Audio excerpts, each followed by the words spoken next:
Assalamualaikum warahmatullahi wabarakatuh. Waalaikumsalam warahmatullahi wabarakatuh.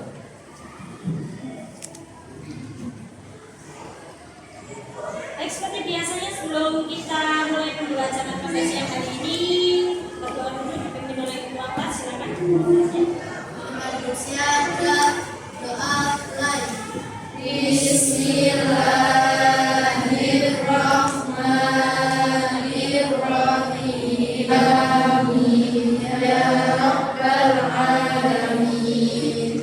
Baik, ini sudah memasuki minggu ketiga materi kita tentang membangun bangsa melalui perilaku taat, kompetisi dalam kebaikan dan etos kerja ya. Dan minggu ketiga ada yang dapat sore ini? Memang anak kelas 11 kelas 11 OTKP 3 ya. Oh iya, salah. Kelas 11 OTKP 3 memang sangat rajin sekali, alhamdulillah ya. Selalu hadir semua. Baik, semuanya sehat ya? Alhamdulillah. Oke, kalau minggu ini nanti yang akan kita bahas adalah tentang asbabun nuzul dari ayat-ayat, yaitu dari Quran surat apa kemarin? An-Nisa ayat 59, terus apa lagi? Al-Maidah ayat 48 dan Al-Baqarah ayat 105 ya. Sangat bagus kalian masih mengingatnya. Nah, itu nanti yang akan kita bahas pada pertemuan kali ini adalah asbabun nuzulnya.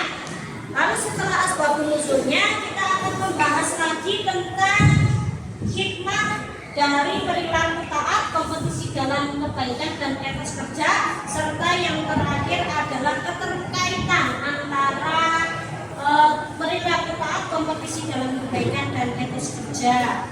Baik, sekarang coba ya, yang pertemuan minggu kemarin, minggu yang kedua, ada yang masih ingat nggak materinya apa?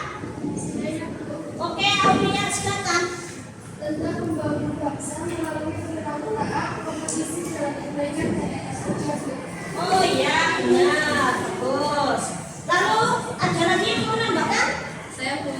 Ya, silakan. Kita harus mentaati aturan Allah, Al-Quran, Rasul, hadis, dan aturan pemimpin. Ada pemimpin negara, sekolah, ataupun keluarga. Sangat bagus ya, benar ya.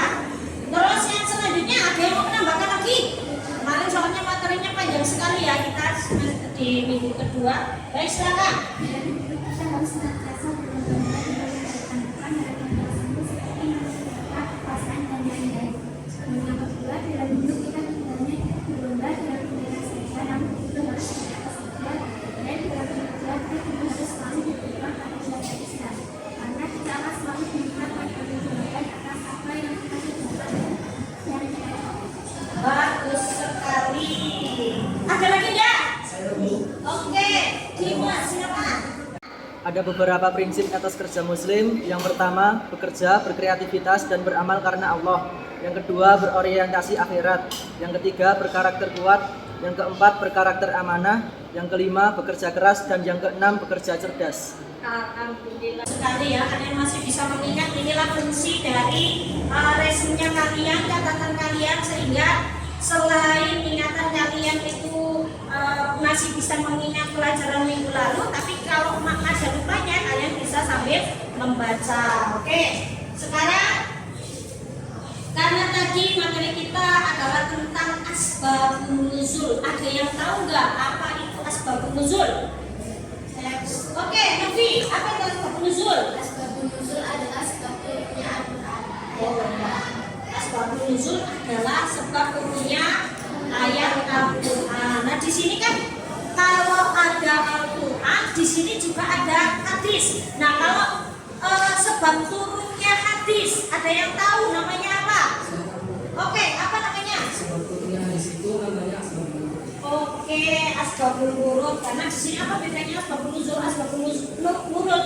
Kalau asbabun nuzul kan karena memang itu merupakan wahyu, jadi itu diturunkan oleh Allah. Makanya namanya nuzul, dari kata nazala, artinya turun. Sedangkan asbabul wurud itu adalah wiridan, urutannya.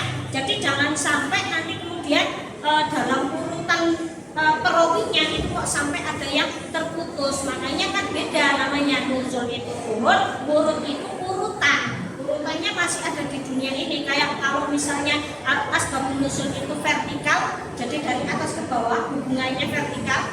Nah kalau asbabul wurud itu adalah horizontal, sesama manusia. Itu bisa dipahami ya? Oke, sangat bagus sekali. Nah, baik, pada kesempatan kali ini nanti Bu Ica mau minta kepada kalian, nanti Bu Ica akan memberikan link video di mana kalian nanti bisa menontonnya. Nah, di situ nanti akan ada banyak hal yang bisa kalian pelajari. Di antaranya adalah asbabun nuzul dari ayat, kemudian hikmah, ini yang perlu kalian cantumkan. Lalu kemudian nanti apa yang lain selain asbabun nuzul, hikmah dan juga manfaat itu bisa kalian tulis juga nanti. Setelah kalian selesai mendiskusikan, nanti akan kalian presentasikan ke depan. Kalian membuat kelompok. Untuk kali ini Ibu mau kalian menjadi 3 kelompok, membagi kalian menjadi 3 kelompok saja karena di sini memang cuma ada 3 video. Jadi silakan menjadi 3 kelompok. Silakan. Baik, Ibu share dulu linknya ya. Nanti silakan kalian bisa mempelajari atau menyimaknya. Ya, silakan kalian tonton kemudian diskusikan.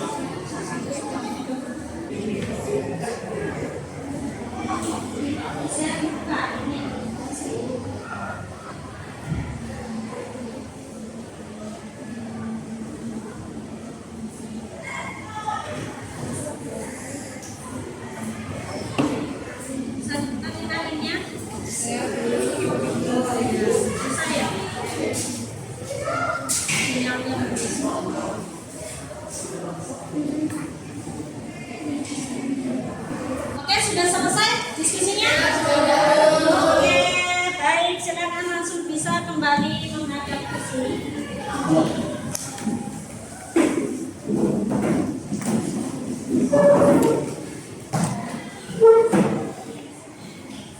Nah, itu namanya pemanfaatan IT dengan benar. Dipakai untuk pembelajaran ya. Jangan cuma digunakan untuk nonton YouTube yang nggak ada gunanya. Pokoknya kalau mau nonton YouTube ya dipilih yang bermanfaat. Baik, kita lanjutkan dengan presentasi. Silakan perwakilan dari kelompok diskusi untuk mewakili kelompok diskusi yang pertama, silakan bisa presentasi.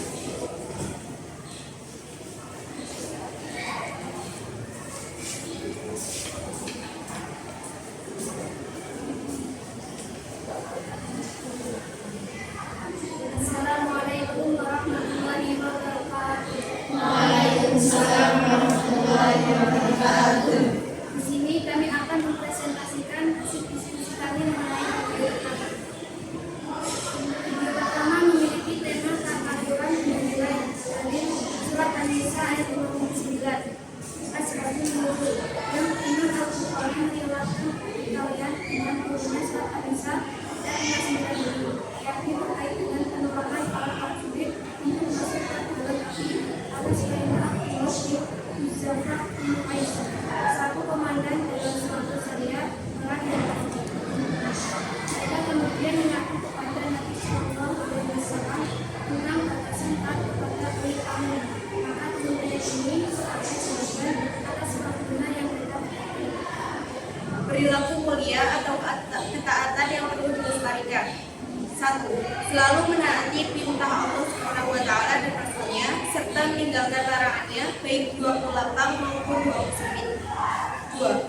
Merasa menyesal dan takut apabila melakukan perilaku yang dilarang oleh Allah dan Rasulnya. 3. Menaati dan menjunjung aturan-aturan yang telah disepakati baik di rumah, di sekolah maupun di lingkungan masyarakat. 4. Menaati pemimpin selagi perintahnya sesuai dengan tuntunan dan syariat agama. 5. Menolak dengan cara yang baik apabila pemimpin mengajak kepada kemaksiatan. Demikian presentasi dari kami. Terima kasih. Assalamualaikum warahmatullahi wabarakatuh. Waalaikumsalam warahmatullahi wabarakatuh.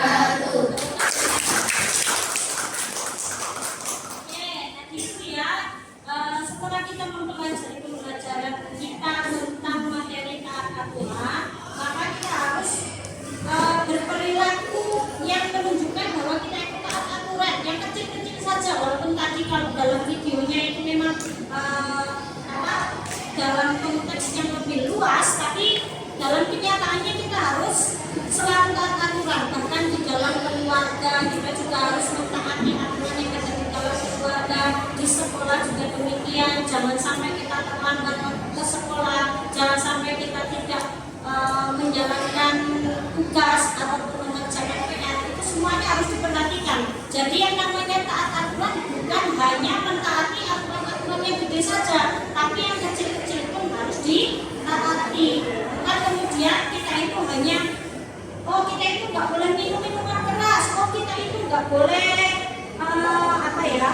mengambil barang orang lain, kita itu nggak boleh berpacaran, bukan hanya itu, tapi perkara-perkara kecil pun harus kita taati. Supaya apa? Supaya nanti itu dalam perjalanan hidup kita itu bisa lebih membuat tenang hidup kita, gitu ya. Jadi perlu diperhatikan, silakan mulai dari yang terkecil, mulai dari diri sendiri kita harus berperilaku taat. Oke, sekarang untuk video yang kedua, silakan kelompok diskusi yang kedua untuk mewakili mempresentasikan hasil diskusinya.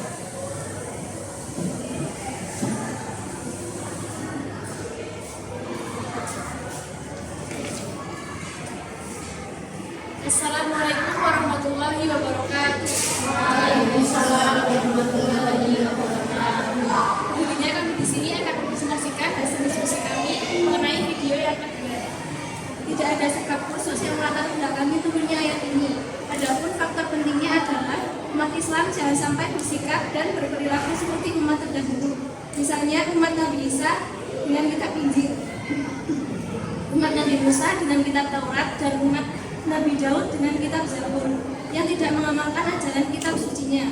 Keberadaan kitab suci menjadi bukti dari kasih dan sayang Allah Subhanahu wa Ta'ala kepada umat manusia.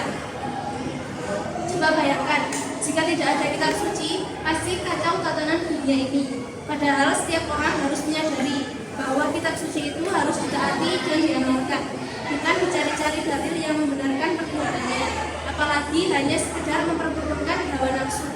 Saatnya umat Islam tampil menjadi pemimpin dunia, menebar kedamaian dan ketentraman. Umat Islam harus menjadi pihak utama yang menebar kebaikan dan penegak keadilan, meskipun kepada diri sendiri dan keluarga, apalagi kepada pihak lain. Penengah perselisihan serta menjadi barometer kebaikan dan kebersihan. Perilaku mulia atau kompetisi dalam kebaikan atau berselisihan yaitu satu, meyakini bahwa hidup itu perjuangan dan di dalam perjuangan ada kompetisi.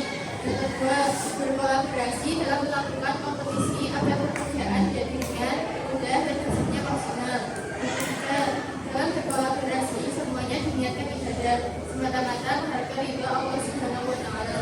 Yang keempat, selalu melihat sesuatu dari sisi positif, tidak memperbesar masalah perbedaan, tapi menjadi titik kesamaan. Dan yang terakhir, ketika mendapatkan keberhasilan, tidak tinggi hati. Ketika mendapatkan kekalahan, ia selalu sportif dan berserah diri kepada Allah Subhanahu wa Ta'ala dalam doa. Beberapa keutamaan yang akan didapat dari keikutsertaan Anda untuk ikut berkompetisi di dalam dunia kerja, yaitu satu, lebih fokus, dua, termotivasi untuk menjadi lebih baik, tiga, pekerjaan lebih cepat, empat, mempererat hubungan. Setidaknya terdapat dua alasan kenapa umat Islam harus berlomba-lomba melakukan kebaikan, yaitu satu, tidak ada yang tahu kesempatan hidup manusia. Seorang muslim harus memanfaatkan waktunya sebaik mungkin untuk melakukan kebaikan. Dan yang kedua, ketika terjadi kompetisi dalam kebaikan, maka satu sama lain akan saling termotivasi sehingga membentuk suatu lingkungan Islam yang kondusif. Sekian dari kami. Assalamualaikum warahmatullahi wabarakatuh. Waalaikumsalam warahmatullahi wabarakatuh. Sangat bagus sekali ya, tadi bisa kalian pahami maksudnya apa saya. Karena di situ sudah sangat jelas sekali. Kalau dilihat dari dua ayat ini saja, untuk An-Nisa ayat 59 itu kan ada sebab nuzulnya. Sedangkan untuk Al-Maidah ayat 48 itu nggak ada sebab khusus. Jadi kalau di dalam Al-Quran itu memang tidak semuanya itu memiliki asbab nuzul. Jadi kadang-kadang ya cuman Allah itu ingin memberikan pengetahuan kepada manusia supaya manusia itu mengerti harus berbuat seperti apa, termasuk dalam hal ini. Itu kan nggak ada sebab-sebab khususnya. Tapi Allah tiba-tiba menurunkan ayat ini untuk apa? Supaya kita itu mengingat bahwa pada zaman dahulu Allah sudah menurunkan kitab Taurat, Zabur, dan Injil, di mana kitab-kitab tersebut itu tadi tidak dijalankan oleh umatnya, aturannya itu tidak dilaksanakan oleh umatnya. Bahkan pada saat kitab Injil diturunkan kepada siapa kitab Injil? Nabi Isa. Maka ketika diturunkan kepada Nabi Isa, ternyata pengikutnya Nabi Isa sampai akhir itu hanya ada 12 orang, di mana 12 orang itu termasuk dinamakan dengan kaum Hawariyun. Nah, Hawariyun itu siapa? Dia adalah orang yang di dunia bisa menikmati makanan dari surga. Cuma mereka tahu, kecuali ya ada ya ibunya Nabi Isa sendiri itu Siti Maryam, itu kan dia makanannya juga datang dari surga. Ini dibuktikan dengan ketika Siti Maryam memakan makanan yang dari surga itu tidak pada musimnya, seperti buah-buahan di daerah tersebut itu tidak musim mangga misalnya, tiba-tiba Siti Maryam itu makan buah mangga. Itu adalah makanan yang datang dari langit atau dari surganya Allah. Nah, itu yang perlu dipahami. Lalu kemudian ada beberapa hal yang perlu dilestarikan, bahwa kita itu dalam hidup tadi sudah taat aturan. Maka setelah kita taat aturan, maka kita harus berkompetisi dalam kebaikan. Kompetisinya itu harus dalam kebaikan, bukan kompetisi dalam hal-hal yang semu seperti kalian itu berkompetisi kok cari kedudukan, misalnya bukan jadi ketua OIS, perlu. Jadi yang penting itu kalian, siapapun kalian adalah anggota ROHIS misalnya, yang penting kalian itu berlomba-lomba dalam kebaikan, gak usah memperebutkan posisi. Nah, aku tuh siapa? Aku bukan siapa-siapa, aku cuma anggota. Aku gak mau bekerja ini itu jangan sampai seperti itu. Tapi siapapun kalian harus bekerja sesuai dengan tupoksinya. Di dalam kelas misalnya nggak usah berebut jadi ketua kelas. Ketua kelas itu cukup cuma satu, tapi jadilah kalian itu anggota kelas yang bisa membuat kelas itu menjadi baik dengan berlomba-lomba dalam kebaikan. Kenapa? Ketika kalian semua satu kelas ini berlomba-lomba dalam kebaikan, maka akan menimbulkan prestasi untuk kalian. Tapi kalau kalian itu cuma diam saja, nggak mau berlomba-lomba dalam kebaikan, ya udah menonton hasilnya cuma seperti itu saja. Tapi ketika kamu itu berlomba-lomba, maka akan lebih cepat. Seperti misalnya kalian itu kalau cuma jalan bareng-bareng ke kantin misalnya, jalan bareng-bareng nggak ngapa-ngapain, ya kan lama, sambil jalan sambil ngobrol, nah itu lama. Tapi ketika kalian berlomba-lomba menuju ke kantin, kalian berlari semua, mau cepet-cepetan, maka kalian akan cepat sampai ke kantinnya. Maka dalam hal ini, mari kita itu setelah taat aturan, kita juga harus berlomba-lomba dalam kebaikan supaya kita itu bisa mendapatkan kebaikan-kebaikan yang lebih banyak. Gitu ya. Itu adalah dari video yang kedua itu intinya adalah seperti itu. Sepertinya ngantuk ya, baru 2 ini, masih cuma 1 lagi diskusinya, pemaparan diskusinya. Baik, karena kalian ngantuk, kita pakai ice breaking dulu. Biar kalian nggak ngantuk, ice breakingnya kita pakai tunjuk anonim. Nah, nanti kalau salah seperti minggu kemarin ya, yang salah itu harus sholat supaya dalam hukuman itu nanti, ya bukan hukuman juga sih, kita mendapatkan hikmahnya.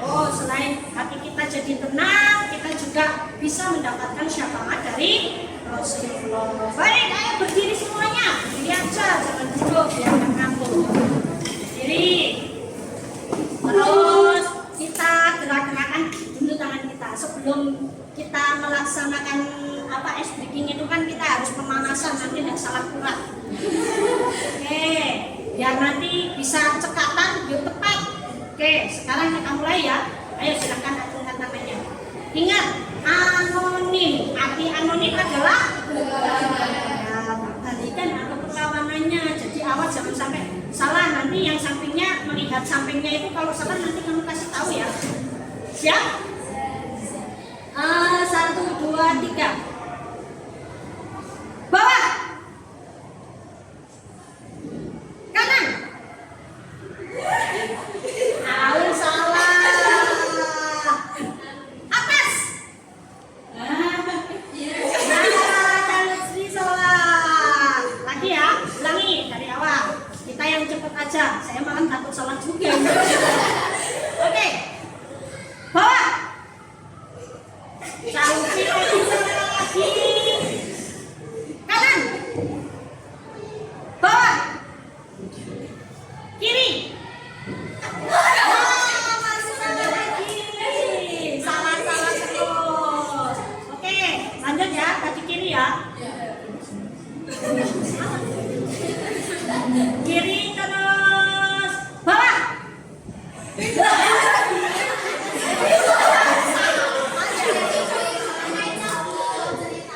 Hah? Oh iya, benar aku tanya ngecok ya. Terus kanan. Kanan aku ngecok. Benar cowok. Oke, cukup ya. Tepuk tangan untuk kita semua. Tadi ada yang salah. Siapa tadi yang salah? Lutfi sama Aulia ya. Oh Ida juga. Berarti ada 3 orang. Silakan maju ke depan untuk sholawatan. Ingat ya, nanti ketika sholawatan kita ngukurin nanti, ngukurin. Ayo silakan. Ya, sholawatnya apa? Sholawat belajar. Oke, silakan.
Sudah gak ngantuk ya?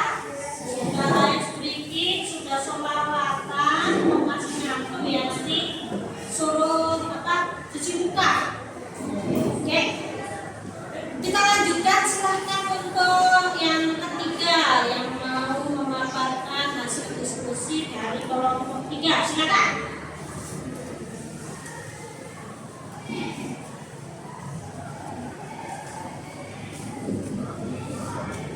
Assalamualaikum warahmatullahi wabarakatuh. Waalaikumsalam warahmatullahi wabarakatuh. Di sini kami akan mempresentasikan hasil diskusi kelompok kami. Perkenalkan, nama saya Nafsu Fitri Wulandari. Saya Lili Sari. Yang pertama, tidak ada sebab khusus yang melatar belakangi turunnya ayat ini. Meskipun surat At-Taubah secara keseluruhan berjumlah 129 ayat. Terdapat asbabun nuzulnya. Hanya yang perlu menjadi kesadaran bersama sebagai muslim agar tumbuh semangat juang yang kuat dalam bekerja dan beramal. Etos kerja dan kerja keras inilah yang menjadi titik lemah umat Islam di hadapan umat lain. Akibatnya umat Islam seakan-akan menjadi mainan pihak lain dan tidak diperhitungkan dalam banyak percaturan dunia. Tentu tidak semuanya. Namun mayoritas umat Islam masih harus bekerja keras mengobati penyakitnya, sebab kemajuan umat atau peradaban berkorelasi positif dengan kerja keras dan kerja cerdasnya. Saat ini dunia dihadapkan pada persaingan yang begitu tajam. Hasilnya tentu pihak yang menang adalah mereka yang memiliki semangat kerja atau etos kerja yang tinggi, sehingga produksitasnya pun semakin unggul. Jika mayoritas umat Islam sudah memiliki standar etos kerja yang tinggi, otomatis dunia akan berada di bawah pengaruh Islam, serta mampu dalam memenangkan percaturan dunia. Dan itu kelas 11 SMA atau SMK 45 dimulai dari penguasaan umat Islam terhadap ilmu pengetahuan dan teknologi, sehingga kualitas kompetensi, produktivitas kerja dan etos kerjanya semakin unggul dan tinggi dibandingkan umat lain. Memang kesadaran bersama setiap umat Islam ini harus terus ditumbuhkan, karena jika dikaji dari aspek ajaran Islam, umat ini sudah dimotivasi sangat tinggi, baik di dunia maupun di akhirat, yaitu setiap orang akan dilihat hasil kerja dan amalnya oleh Allah Subhanahu wa taala, Rasul dan semua orang mukmin. Atsar, jejak dan langkah. Setiap muslim akan dilihat dan dirasakan oleh masyarakat luas dari hasil kerja maksimal yang pernah dilakukan. Boleh jadi orang itu masih hidup atau sudah wafat. Perilaku mulia atau etos kerja yang perlu dilestarikan yaitu A. Meyakini bahwa dalam kerja keras pasti ia akan mendapatkan sesuatu yang diinginkan. Manjada wajada, siapa yang giat pasti akan dapat. B. Melakukan sesuatu dalam prinsip, mulai dari diri sendiri, mulai dari yang terkecil, dan mulai dari sekarang. C. Pantang menyerah dalam melakukan sesuatu pekerjaan. Adapun manfaat dari bekerja keras antara lain: A. Menjaga kehormatan diri, karena dalam bekerja keras akan menjadi mandiri dan bermartabat. B. Merupakan sarana untuk memenuhi kebutuhan hidup, baik yang bersifat pribadi maupun baik bagi keluarga. C. Sarana beribadah kepada Allah Subhanahu wa taala, karena wujud pengabdian kepada Allah Subhanahu wa taala adalah dalam bekerja keras. D. Memperkuat karakter seseorang, karena dengan bekerja keras muncul sifat tabah, sabar, dan tidak mudah berputus asa bila menghadapi masalah atau problema. E. Menjadi bagian realisasi dari para manusia sebagai manfaat dalam mengelola alam bumi. Sekian presentasi dari kelompok kami, kurang lebihnya mohon maaf. Wassalamualaikum warahmatullahi wabarakatuh. Waalaikumsalam warahmatullahi wabarakatuh. Nah, di sini ada yang namanya etos kerja dalam Islam. Nah, ternyata untuk Quran surat at-Taubah sendiri itu tidak ada asbabun nuzul tertentu ya di situ ya. Jadi sama dengan Al-Maidah ayat 48 tidak ada asbabun nuzul khususnya. Tapi ya tetap saja di situ tetap ada niat dari Allah atau tujuan dari Allah menurunkan ayat-ayat tersebut yang ada tercakup dalam isi kandungan Al-Maidah ayat Al-Maidah atau ayat 105. Baik, sekarang coba kalian gunakan HP kalian. Bu Ica akan nge-share link, nanti tolong kalian lihat videonya. Nah, ya silakan disaksikan.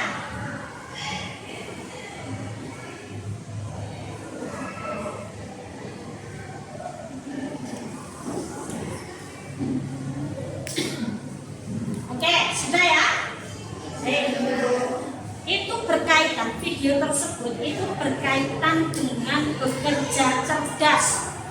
Jadi di mana ada seseorang yang mencari emas ya, di situ mencari emas, dia mencangkul, yang satunya rajin mencangkul. Nah, dia sudah hampir sampai ke emasnya. Terus mencangkul terus pakai cangkul dia. Nah, terus yang satunya lagi nyangkul, sudah nyangkul 10 kali, dia kelelahan, bermalas-malasan, duduk, nah itu males namanya kan. Nah, terus yang satunya lagi nggak ada seorang lagi datang dengan membawa bego. Apa bego? Nah, bego itu bukan kudo ya, tapi bego itu yang kendaraan itu yang digunakan buat mengeruk tanah. Nah, dia memakai itu, kemudian dia segera melubangi tanah mencari emas tersebut. Maka siapa yang dapat duluan itu tadi?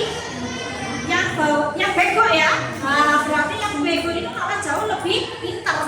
Karena dia menggunakan alat. Makanya harapannya itu ketika kita memahami tentang konsep etos kerja muslim itu bukan hanya bekerja keras saja, tapi juga harus bekerja cerdas.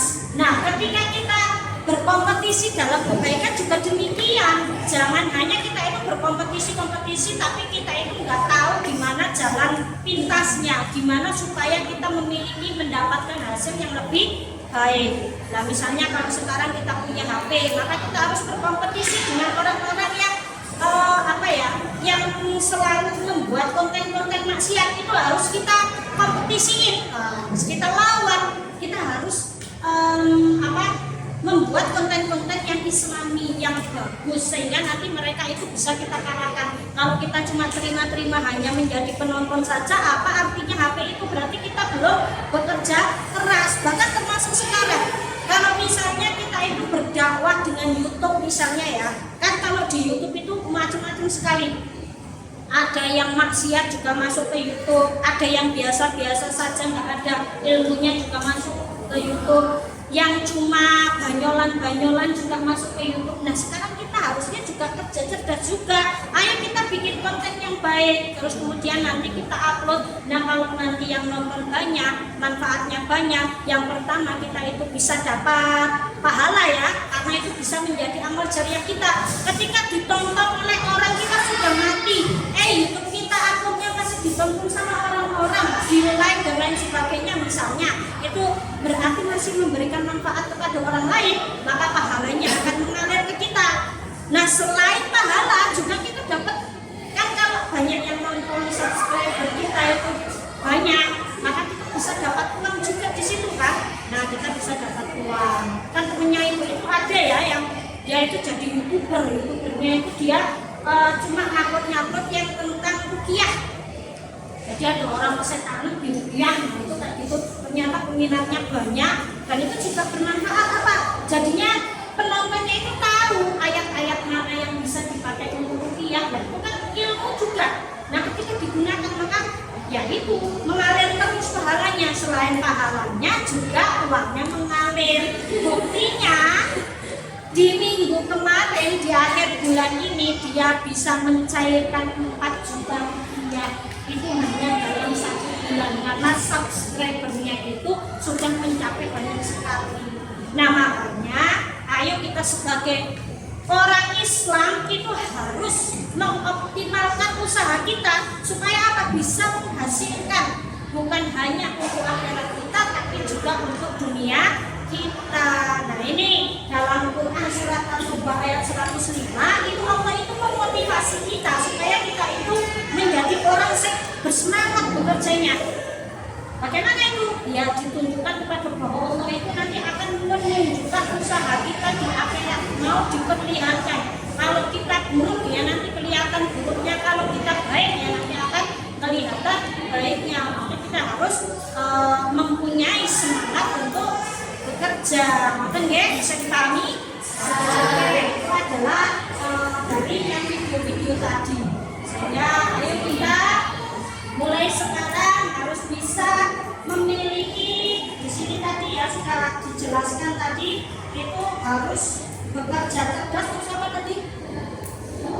Mbak tadi siapa yang itu ya, yang menentukan tadi siapa, kelompok mana?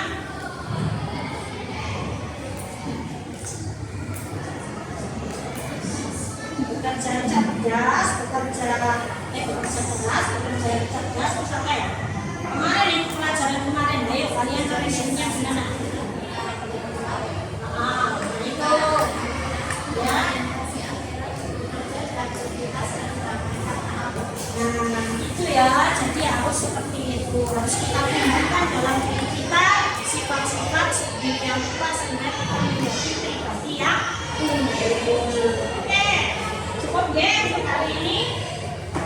Sepertinya apa yang kita dapatkan hari ini, pembelajarannya sudah banyak sekali.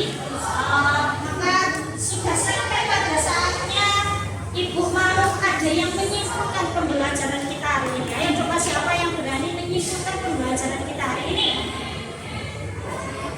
Oke, Tiara silakan. Kesimpulannya,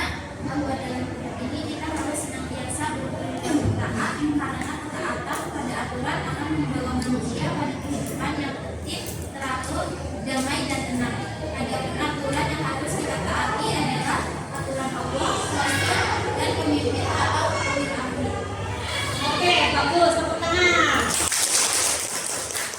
Selanjutnya ada yang mau menambahkan kesimpulannya nggak?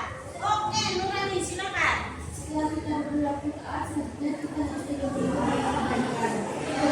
Kebaikan dalam membuat seorang menjadi lebih fokus, bermotivasi untuk menjadi lebih baik, kemudian tetap selesai dan memperkuat hubungan, sehingga akan menciptakan budaya yang selalu mengalir menuju kebaikan dan kebaikan.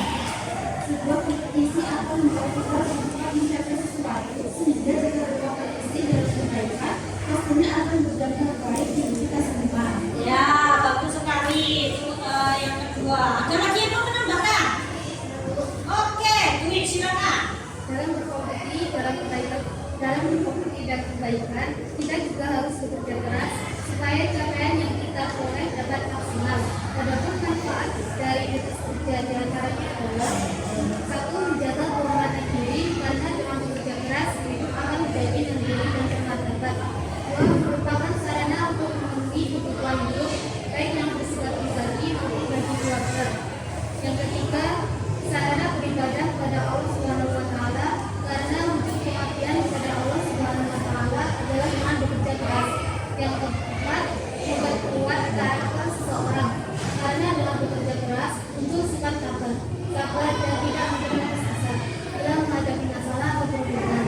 Yang kelima, menjadi bagian realisasi dari peran manusia sebagai khalifah dalam mengelola alam ini. Oke, tepuk tangan untuk kita semua.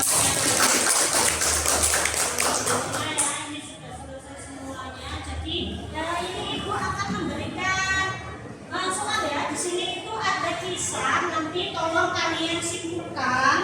Itu di dalam kisah tersebut itu nanti ada apanya? Maksudnya tuh termasuk apa? Itu kalian simpulkan di sini. Nanti kalau misalnya kalian sudah selesai mengerjakannya, bisa dikumpulkan. Kemudian akan saya nilai. Kalau untuk LKPD yang kemarin, alhamdulillah semuanya nilainya bagus sekali ya. Karena kalian sangat memahami dan sangat rajin, tulisannya juga bagus dan lengkap sekali, luar biasa. Baik, ini akan kembali saya bagikan. Tolong kalian kerjakan. Ini kisahnya dibaca baik-baik, lalu kalian simpulkan. Baik, silakan dikerjakan.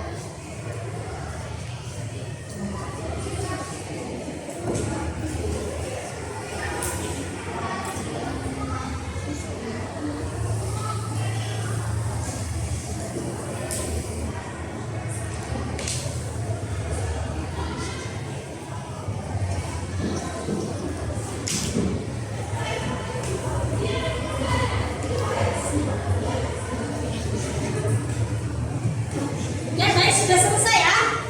Alhamdulillah. Baik, dikumpulkan sedikit, tak tarik aja. Cepat.